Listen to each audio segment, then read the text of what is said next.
राजा की जादुई चिड़िया। एक समय की बात है, राजा कुमेर सिंह के राज्य में अकाल पड़ गया। राज्य में किसी को परेशानी ना हो, इसलिए राजा ने अपने खजाने खाली कर दिए और अन्य राज्यों से अनाज, सब्जियां मंगवाकर जनता को दिया। लेकिन इसके कारण राजकोष खाली हो गया। राजा कुमेर सिंह और उनकी रानी भानुमती बहुत चिंतित थे। ये दोनों अपने कुलगुरु के पास गए, जो पास ही के जंगल में कुटिया बनाकर रहते थे। राजा ने अपनी सारी परेशानी उनके सामने रखी। तब कुलगुरु जी ने कहा, मैं तुम्हें एक चिड़िया देता हूँ। जब तक ये तुम्हारे पास रहेगी, तुम्हारे राज्य में खुशहाली रहेगी। जो भी निर्णय लो, इसे पूछ कर लेना, लेकिन यह तुम्हारे अलावा किसी और के सामने कुछ नहीं बोलेगी। राजा और रानी दोनों चिड़िया को लेकर चल देते हैं।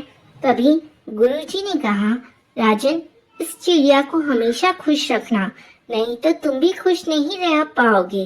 राजा रानी चिड़िया को राजमहल में ले आते हैं। इसके बाद राज्य से संबंधित जो भी निर्णय लेने होते, राजा अकेले में चिड़िया से पूछता। वो चिड़िया जो बताती, उसके अनुसार ही निर्णय लेता था। देखते ही देखते राज्य बहुत खुशहाल हो गया। यह देखकर राजा रानी बहुत खुश हुए, लेकिन राजा को एक डर सताने लगा कि कल इस चिड़िया को कोई ले गया तो क्या होगा।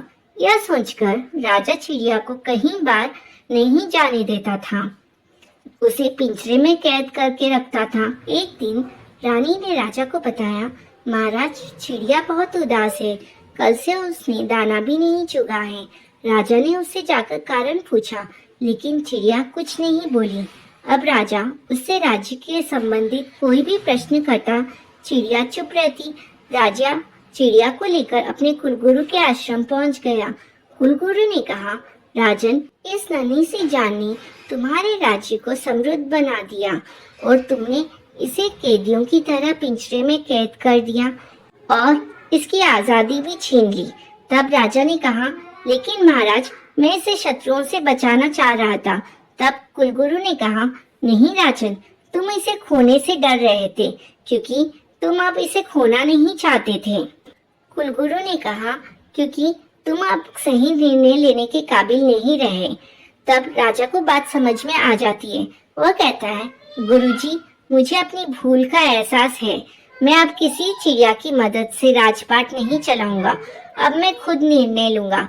यह कहकर वह वापस आकर अपने राज्य की देखभाल करने लगा। दोस्तों, इस कहानी से हमें यह शिक्षा मिलती है, किसी भी जीव की आजादी छीन लेने से उसकी प्रतिभा नष्ट हो जाती है।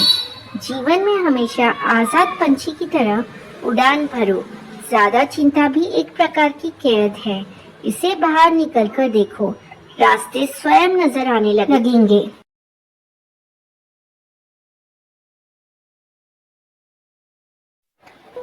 एक जंगल में एक लोमड़ी रहती थी। वो जब भी शिकार पर जाती थी, उसके पीछे चीते पड़ जाते थे और उसे शिकार छोड़कर भागना पड़ता था। कई बार तो उसे अपनी जान बचानी भी मुश्किल हो जाती थी। इसी सब से परेशान होकर उसने एक तरकीब सोची। उसने अपने आप को चीता बनाने की सोची, लेकिन यह हो कैसे सकता है। इसी सोच विचार करते करते उसे एक उपाय सूझा। वो बढ़ई के पास जाती है और कहती है, बढ़ई, मेरी पूंछ को काटकर लकड़ी के चीते जैसी पूंछ लगा दो, नहीं तो मैं तेरे बच्चों को उठा ले जाऊंगी। बढ़ई डर के मारे लोमड़ी की बात सुन लेता है और लोमड़ी की पूंछ काटकर लकड़ी की पूंछ लगा देता है। फिर वो एक डॉक्टर के पास जाती है और कहती है, मेरा मुंह चीते जैसा पिचका दे, नहीं तो तेरे बच्चों को उठा कर ले जाऊंगी मैं। डॉक्टर उसका मुंह चीते जैसा कर देता है। उसके बाद लोमड़ी एक पेंटर के पास जाती है और कहती है, मेरे शरीर पर चीते जैसा रंग बना कर दे, नहीं तो मैं तेरे बच्चों को उठा ले जाऊंगी। पेंटर भी उसके शरीर पर चीते जैसे रंगीन चित्रकारी बना देता है। अगले दिन वो चीतों के बीच में पहुंच जाती है। सभी चीते हैरान हो जाते हैं कि यह नया चीता तो बहुत ताकतवर है। अब वो चीतों के संग शिकार करती और बहुत मजे से चीतों के साथ बैठकर खाती थी। कोई भी उसे पहचान नहीं पा रहा था। इसी तरह कुछ दिन बीत जाते हैं। एक दिन लोमड़ी चीतों के साथ शिकार पर जाती है तो चीते एक हिरन के पीछे भागते हैं। लोमड़ी भी उनकी नकल करके भागने लगती है, लेकिन वो चीतों जितनी तेज नहीं भाग पाती। इससे चीतों को कुछ शक हो जाता है। वो चीते शाम को उससे पूछते हैं, अरे तो आज भागा क्यों नहीं? तेरे कारण शिकार हाथ से निकल गया। इस पर लोमड़ी कहती है, आज मेरी तबीयत ठीक नहीं थी, कल देखना मैं अकेले ही शिकार कर लाऊंगा। अगले दिन जब शिकार पर जाते हैं सब लोग, तभी बारिश हो जाती है। लोमड़ी का सारा रंग बह जाता है। यह देखकर चीते समझ जाते हैं, वह उसके पीछे पड़ जाते हैं। इसी भाग दौड़ में उसकी लकड़ी की पूंछ भी गिर जाती है।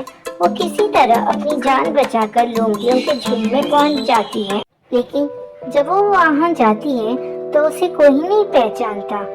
लोमड़ी कहती है, मैं लोमड़ी हूँ, मैं तो बचपन से तुम्हारे साथ रहती थी। तब अरे ये पता नहीं कौन है। दूसरी लोमड़ी कहती है, ना तो इसकी हमारी जैसी पूंछ है, ना ही इसका मुंह लोमड़ी जैसा है। इसे मार मार कर भगा दो, नहीं तो ये हमारे बच्चों को खा जाएगी। इसका मुंह चीते जैसा है। यह सुनकर सारी लोमड़ी उसे मारने दौड़ पड़ती है। लोमड़ी किसी तरह अपनी जान बचाकर दूर जंगल में पहुंच जाती है। अब वो ना तो अपने झुंड की रही, ना चीतों के झुंड की। बच्चों, इस कहानी से हमें यह शिक्षा मिलती है, अपनों के साथ रहने में ही भलाई है। दूसरों की नकल करने से अपने भी साथ छोड़ देते हैं।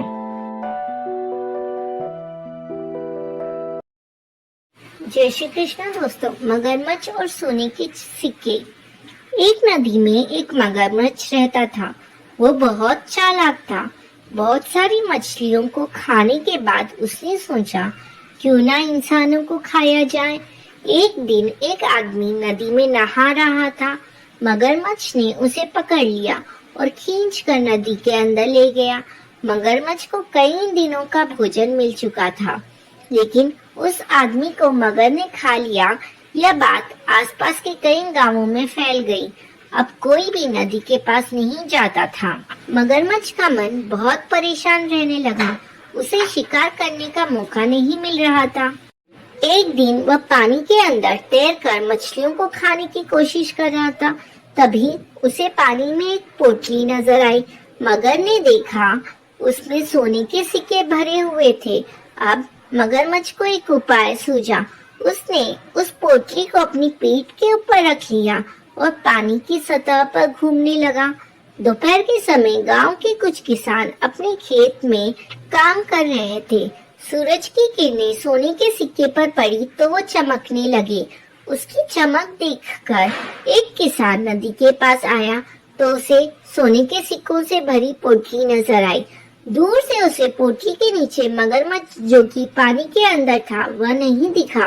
वो किसान सोने के लालच में जैसे ही पानी में गया, मगरमच्छ ने उसका पैर पकड़कर खींच लिया। अब मगरमच्छ का यह हर दिन का काम हो गया। वो दोपहर के समय नदी के किसी न किसी किनारे पर अपनी पीठ पर सोने के सिक्कों की पोटली रखकर पहुंच जाता था। सीधे साधे गांव वाले सोने के लालच में मगरमच्छ का शिकार बन जाते थे। कई गांव में यह बात फैल जाती है कि मगरमच्छ लोगों का शिकार कर रहा है, लेकिन किसी को भी यह नहीं पता लगता है कि मना करने के बाद भी लोग नदी के पास क्यों चले जाते हैं। एक दिन सभी गांव वालों ने मिलकर पंचायत की। उसमें फैसला लिया गया कि नदी के किनारे पर पहरा देने के लिए गांव के कुछ नौजवान दूर खड़े रहेंगे और नजर रखेंगे कि कोई भी नदी किनारे ना जाए। गांव के नौजवानों को नदी के किनारे पे खड़ा कर दिया गया। मगरमच्छ ने जब यह सब देखा तो वो कुछ दिन के लिए वहां से दूर चला गया। पोटली को उसने एक पत्थर के नीचे छुपा दिया। जब से नदी के किनारे लोगों को खड़ा किया गया, एक भी आदमी के मरने की खबर नहीं आई। कुछ दिन बाद लोग बेफिक्र हो गए। उन्हें लगा मगरमच्छ नदी के साथ कहीं और चला गया। कुछ दिन सब ठीक चलता रहा, लेकिन 2 महीने बाद ही फिर से गांव के लोग गायब होने लगे। इससे सब बहुत परेशान हो जाते हैं। अब गांव वाले इकट्ठा होकर कलेक्टर साहब के पास जाकर फरियाद करते हैं। कलेक्टर साहब शहर से 2 शिकारियों को बुलाकर नदी किनारे छिपा देते हैं। दोनों शिकारी छिपकर देखने लगते हैं कि मगरमच्छ कब आता है, लेकिन कुछ दिन मगरमच्छ नहीं आता। फिर वे 1-2 किसानों से बात करके उन्हें नदी किनारे घुमाने के लिए कहते हैं और शिकारी छिपकर उन पर नजर रखते हैं। एक दिन मगरमच्छ वही सोने के सिक्कों की पोटली लेकर पानी पर तैरता दिखाई देता है। सिक्कों की चमक से किसान और शिकारियों को सारी बात समझ में आ जाती है। दोनों शिकारी छिपकर पोटली के आसपास निशाना लगाकर गोलियां चला देते हैं, जिससे मगरमच्छ मर जाता है। सभी गांव वालों की जान में जान आती है। कलेक्टर साहब वो सोने के सिक्कों की पोटली उन दोनों शिकारियों को इनाम के रूप में दे देते हैं। बिल्लियों की शॉपिंग। घरों में रहने वाली बिल्लियों को बहुत मार पड़ती थी, कभी दूध के लिए तो कभी किसी और चीज के लिए। जैसे ही बिल्ली को भूख लगती थी तो वो चुपचाप दूध पी जाती थी। जब उसके मालिक या मालकिन को ये सब पता लगता है तो वे उसे बहुत मारते थे। इसी तरह बिल्ली जब घूमने जाती थी तो हर इंसान उन्हें देखकर मुंह बनाता था कि बिल्ली ने रास्ता काट दिया है, अब क्या होगा। अब एक दिन सारी बिल्लियों ने एक सभा बुलाई। उसमें यह निर्णय लिया गया कि इंसानों से दूर हम अपना एक अलग शहर बसाएंगे, जहां हम कभी इंसानों को नहीं आने देंगे। यही सोचकर बिल्लियों ने अपना एक नया शहर बसाया। इंसानों के बीच में इतने सालों तक रहकर बिल्लियों ने बहुत कुछ सीख लिया था इंसानों से, इसलिए उन्होंने इंसानों की हर सुविधा उस शहर में रखी। सभी बिल्लियां मजे से इंसानों की तरह रहने लगी। एक बिल्ली को उन्होंने अपनी रानी घोषित कर दिया। उसके साथ कुछ और बिल्लियां ने मिलकर पूरे शहर को सही चलाने के लिए कुछ कानून बना दिए, जिनका पालन करना सबके लिए अनिवार्य था। इसी शहर के एक फ्लैट में चिंकी और मिंकी नाम की 2 बहनें अपनी शालू मौसी के साथ रहती थी। चिंकी और मिंकी की माँ नहीं थी, शालू मौसी ने ही उन दोनों को पाला था। ये दोनों बहनें बहुत ही शरारती थी। एक दिन शालू मौसी ने सुबह सुबह आवाज लगाई। उन्होंने कहा, तुम दोनों सोती रहोगी? आज महीने की पहली तारीख है, शॉपिंग करने जाना है कि नहीं? घर का सारा। जय श्री कृष्ण दोस्तों। मगरमच्छ और सोने के सिक्के। एक नदी में एक मगरमच्छ रहता था। वो बहुत चालाक था। बहुत सारी मछलियों को खाने के बाद उसने सोचा, क्यों ना इंसानों को खाया जाए। एक दिन एक आदमी नदी में नहा रहा था। मगरमच्छ ने उसे पकड़ लिया और खींचकर नदी के अंदर ले गया। मगरमच्छ को कई दिनों का भोजन मिल चुका था, लेकिन उस आदमी को मगर ने खा लिया। यह बात आसपास के कई गांवों में फैल गई। अब कोई भी नदी के पास नहीं जाता था। मगरमच्छ का मन बहुत परेशान रहने लगा। उसे शिकार करने का मौका नहीं मिल रहा था। एक दिन वह पानी के अंदर तैरकर मछलियों को खाने की कोशिश कर रहा था।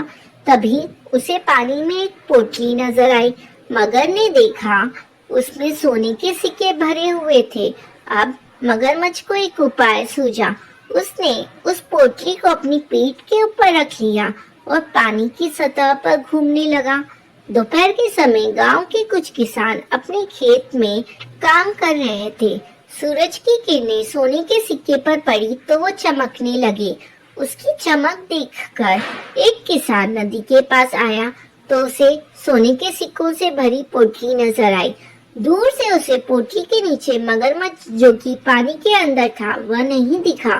वो किसान सोने के लालच में जैसे ही पानी में गया, मगरमच्छ ने उसका पैर पकड़कर खींच लिया। अब मगरमच्छ का यह हर दिन का काम हो गया। वो दोपहर के समय नदी के किसी न किसी किनारे पर अपनी पीठ पर सोने के सिक्कों की पोटली रखकर पहुंच जाता था। सीधे साधे गांव वाले सोने के लालच में मगरमच्छ का शिकार बन जाते थे। कई गांव में यह बात फैल जाती है कि मगरमच्छ लोगों का शिकार कर रहा है, लेकिन किसी को भी यह नहीं पता लगता है कि मना करने के बाद भी लोग नदी के पास क्यों चले जाते हैं। एक दिन सभी गांव वालों ने मिलकर पंचायत की। उसमें फैसला लिया गया कि नदी के किनारे पर पहरा देने के लिए गांव के कुछ नौजवान दूर खड़े रहेंगे और नजर रखेंगे कि कोई भी नदी किनारे ना जाए। गांव के नौजवानों को नदी के किनारे पे खड़ा कर दिया गया। मगरमच्छ ने जब यह सब देखा तो वो कुछ दिन के लिए वहां से दूर चला गया। पोटली को उसने एक पत्थर के नीचे छुपा दिया। जब से नदी के किनारे लोगों को खड़ा किया गया, एक भी आदमी के मरने की खबर नहीं आई। कुछ दिन बाद लोग बेफिक्र हो गए। उन्हें लगा मगरमच्छ नदी के साथ कहीं और चला गया। कुछ दिन सब ठीक चलता रहा, लेकिन 2 महीने बाद ही फिर से गांव के लोग गायब होने लगे। इससे सब बहुत परेशान हो जाते हैं। अब गांव वाले इकट्ठा होकर कलेक्टर साहब के पास जाकर फरियाद करते हैं। कलेक्टर साहब शहर से 2 शिकारियों को बुलाकर नदी किनारे छिपा देते हैं। दोनों शिकारी छिपकर देखने लगते हैं कि मगरमच्छ कब आता है, लेकिन कुछ दिन मगरमच्छ नहीं आता। फिर वे 1-2 किसानों से बात करके उन्हें नदी किनारे घुमाने के लिए कहते हैं और शिकारी छिपकर उन पर नजर रखते हैं। एक दिन मगरमच्छ वही सोने के सिक्कों की पोटली लेकर पानी पर तैरता दिखाई देता है। सिक्कों की चमक से किसान और शिकारियों को सारी बात समझ में आ जाती है। दोनों शिकारी छिपकर पोटली के आसपास निशाना लगाकर गोलियां चला देते हैं, जिससे मगरमच्छ मर जाता है। सभी गांव वालों की जान में जान आती है। कलेक्टर साहब वो सोने के सिक्कों की पोटली उन दोनों शिकारियों को इनाम के रूप में दे देते हैं। एक जंगल में एक लोमड़ी रहती थी। वो जब भी शिकार पर जाती थी, उसके पीछे चीते पड़ जाते थे और उसे शिकार छोड़कर भागना पड़ता था। कई बार तो उसे अपनी जान बचानी भी मुश्किल हो जाती थी। इसी सब से परेशान होकर उसने एक तरकीब सोची। उसने अपने आप को चीता बनाने की सोची, लेकिन यह हो कैसे सकता है। इसी सोच विचार करते करते उसे एक उपाय सूझा। वो बढ़ई के पास जाती है और कहती है, बढ़ई, मेरी पूंछ को काटकर लकड़ी के चीते जैसी पूंछ लगा दो, नहीं तो मैं तेरे बच्चों को उठा ले जाऊंगी। बढ़ई डर के मारे लोमड़ी की बात सुन लेता है और लोमड़ी की पूंछ काटकर लकड़ी की पूंछ लगा देता है। फिर वो एक डॉक्टर के पास जाती है और कहती है, मेरा मुंह चीते जैसा पिचका दे, नहीं तो तेरे बच्चों को उठा कर ले जाऊंगी मैं। डॉक्टर उसका मुंह चीते जैसा कर देता है। उसके बाद लोमड़ी एक पेंटर के पास जाती है और कहती है, मेरे शरीर पर चीते जैसा रंग बना कर दे, नहीं तो मैं तेरे बच्चों को उठा ले जाऊंगी। पेंटर भी उसके शरीर पर चीते जैसे रंगीन चित्रकारी बना देता है। अगले दिन वो चीतों के बीच में पहुंच जाती है। सभी चीते हैरान हो जाते हैं कि यह नया चीता तो बहुत ताकतवर है। अब वो चीतों के संग शिकार करती और बहुत मजे से चीतों के साथ बैठकर खाती थी। कोई भी उसे पहचान नहीं पा रहा था। इसी तरह कुछ दिन बीत जाते हैं। एक दिन लोमड़ी चीतों के साथ शिकार पर जाती है तो चीते एक हिरन के पीछे भागते हैं। लोमड़ी भी उनकी नकल करके भागने लगती है, लेकिन वो चीतों जितनी तेज नहीं भाग पाती। इससे चीतों को कुछ शक हो जाता है। वो चीते शाम को उससे पूछते हैं, अरे तो आज भागा क्यों नहीं? तेरे कारण शिकार हाथ से निकल गया। इस पर लोमड़ी कहती है, आज मेरी तबीयत ठीक नहीं थी, कल देखना मैं अकेले ही शिकार कर लाऊंगा। अगले दिन जब शिकार पर जाते हैं सब लोग, तभी बारिश हो जाती है। लोमड़ी का सारा रंग बह जाता है। यह देखकर चीते समझ जाते हैं, वह उसके पीछे पड़ जाते हैं। इसी भाग दौड़ में उसकी लकड़ी की पूंछ भी गिर जाती है। वो किसी तरह अपनी जान बचाकर लोमड़ियों के झुंड में पहुंच जाती है, लेकिन जब वो वहां जाती है तो उसे कोई नहीं पहचानता। बंदर की पिटाई। एक जंगल में एक बंदर रहता था। उसका नाम था चिंकू। चिंकू अपने आप को बहुत होशियार समझता था।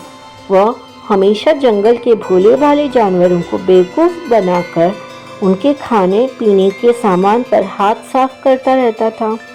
एक दिन जंगल के सभी जानवरों ने मिलकर फैसला किया कि चिंकू को जंगल से बाहर निकाल दिया जाए, क्योंकि जंगल में उसे छोड़कर बाकी सब बहुत ईमानदार थे।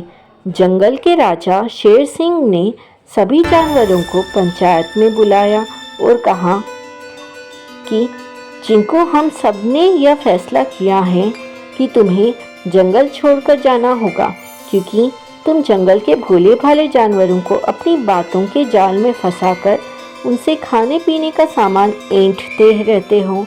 इस पर चिंकू कहता है, महाराज मुझे माफ़ कर दीजिए, मैं आगे से कभी भी ऐसा नहीं करूँगा।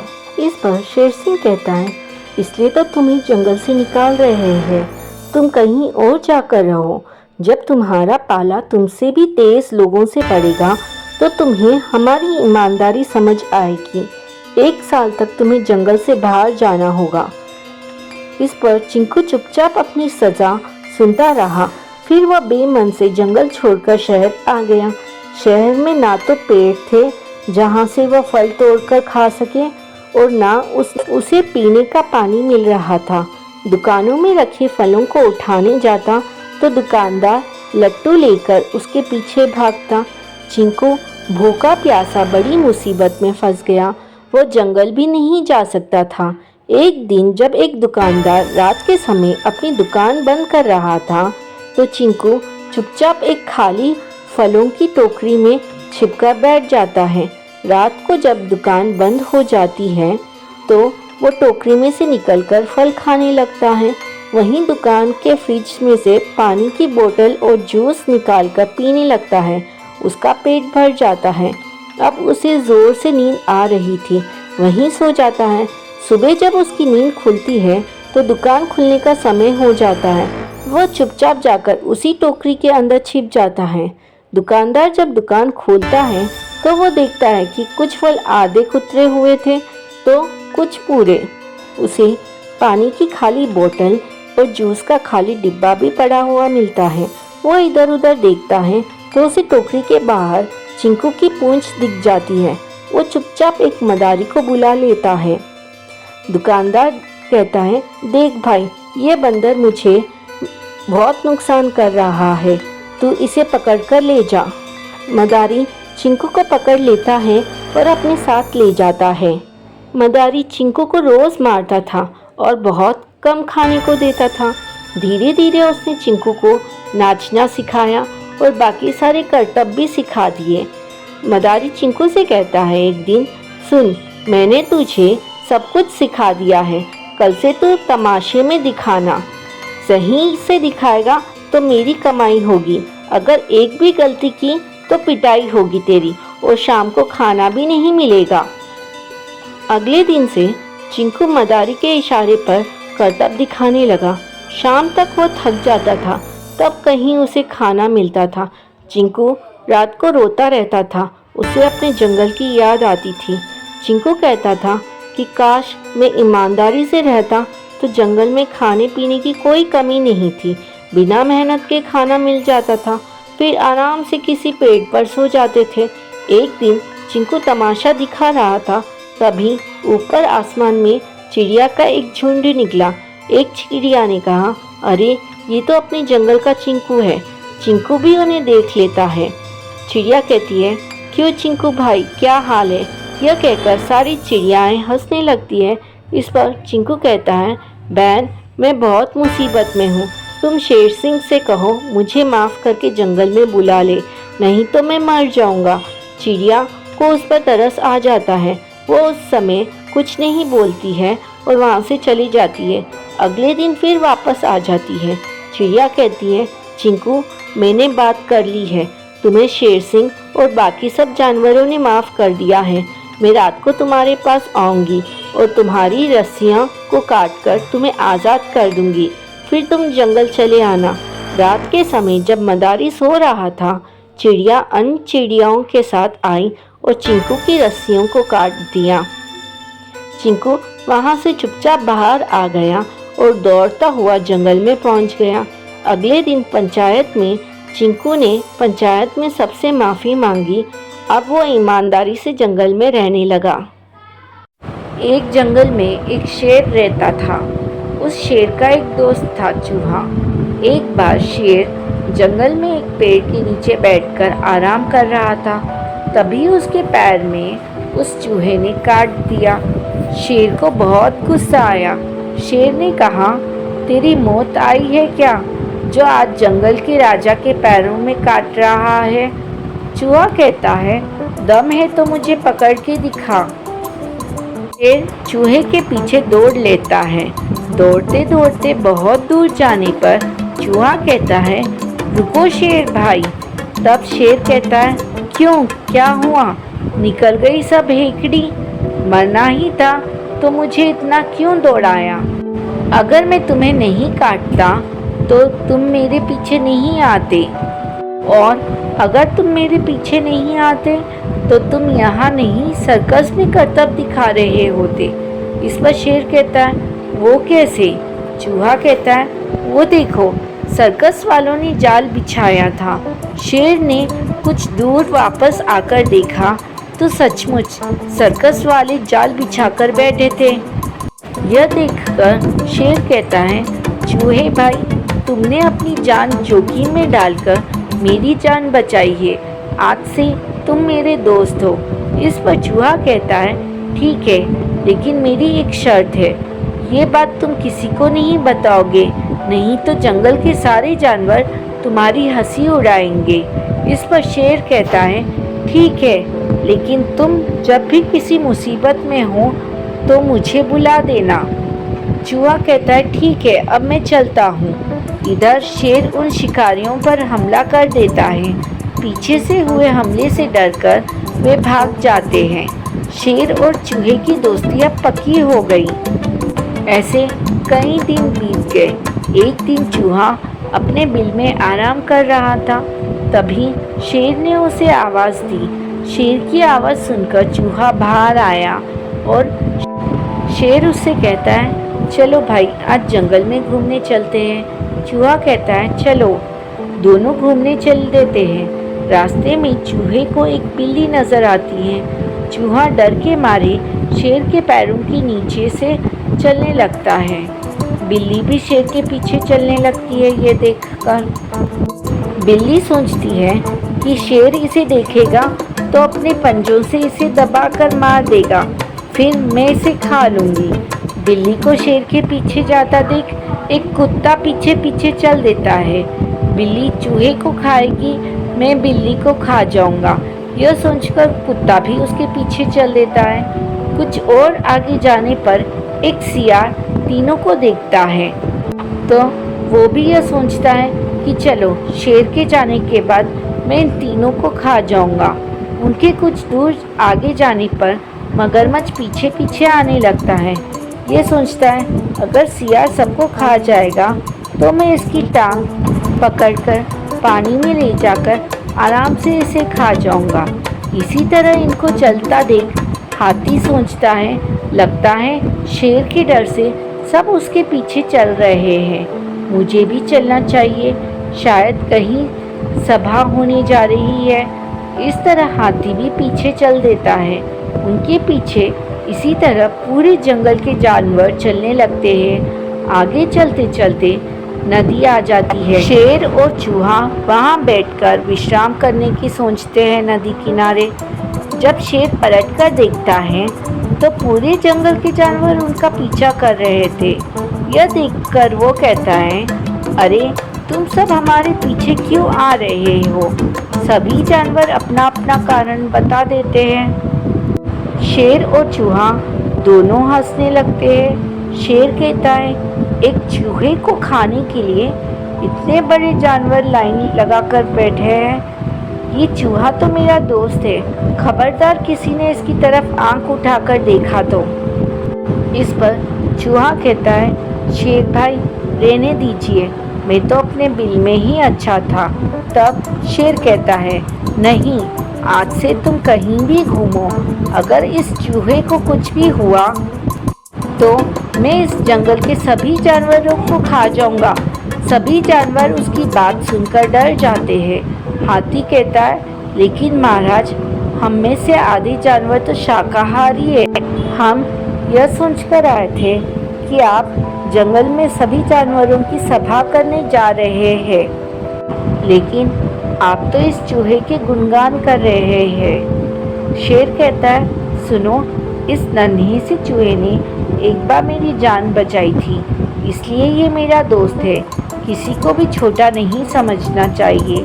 शेर की बात सुनकर सभी जंगल के जानवर चूहे की तारीफ करने लगे। इसके बाद सभी जानवरों ने मिलकर यह फैसला किया कि आज से हम सब इकट्ठे एक दूसरे की मदद करेंगे और कोई भी किसी को भी नुकसान नहीं पहुंचाएगा। बहुत समय पहले की बात है। जंगल में 4 मित्र रहते थे। उन चारों का स्वभाव काफ़ी अलग था, किंतु वे पक्के दोस्त थे। किसी एक की मुश्किल में सभी मिलकर मदद करते थे। वे 4 मित्र थे, चूहा, कौवा, हिरन व कछुआ। एक दिन चूहा, कौवा व हिरन पेड़ के नीचे गप्पे मार रहे थे। अचानक उन्हें किसी के चीखने की आवाज़ सुनाई दी। यह तो उनके मित्र कछुए की आवाज़ थी। वह शिकारी के जाल में फंस गया था। हिरन ने कहा, अरे अब हम क्या करेंगे? चूहे ने कहा, चिंता मत करो, मेरे पास एक योजना है। सारे दोस्तों ने मिलकर सब तय कर लिया। हिरन शिकारी के रास्ते की ओर भागा और उसके देखते ही देखते यूं गिर गया मानो वो मर चुका हो। इसी दौरान कौवा वहां पहुंचा और हिरन का मांस नोचने का दिखावा करने लगा। शिकारी जाल उठाकर कछुए को उसमें लेकर घर की तरफ जाने ही वाला था कि उसकी नज़र ज़मीन पर पड़े उस हिरन और कौवे पर पड़ी। वह मृत हिरन को देख झूम उठा और कहने लगा, वाह, यहाँ तो हिरन मरा पड़ा है, इसका स्वादिष्ट मांस तो कई दिनों के लिए काफ़ी होगा। उसने वो कछुआ वाला जाल नीचे रखकर हिरन के पास गया। तभी झाड़ियों के पीछे चूहे ने आकर जाल कुतर दिया। वो कछुए को आज़ाद कर दिया। फिर वो कछुआ धीरे धीरे चलकर झाड़ियों के पीछे छिप गया। कौवे ने कछुए को आज़ाद देखा तो ज़ोर से काँव काँव करके उड़ गया। हिरन भी उठकर तेज़ी से दौड़ा। शिकारी उसे भागता देख सन्न रह गया। वह मन मसोसते हुए कछुए के पास लौटा तो वहाँ कुतरे जाल के सिवा कुछ नहीं था। कछुआ भी गायब था। उसने सोचा, काश मैंने इतना लालच न किया होता। चारों दोस्त अपनी योजना की सफलता में बेहद खुश थे। उनकी योजना ने सभी मित्रों की जान बचा ली थी। उन्होंने कसम खाई कि वे भविष्य में भी वैसे ही एक होकर रहेंगे। बच्चों, इस कहानी से हमें यह शिक्षा मिलती है कि एकता में बहुत ताकत होती है। अगर हम सब एक होकर काम करें तो वो काम ज़रूर सफल होता है।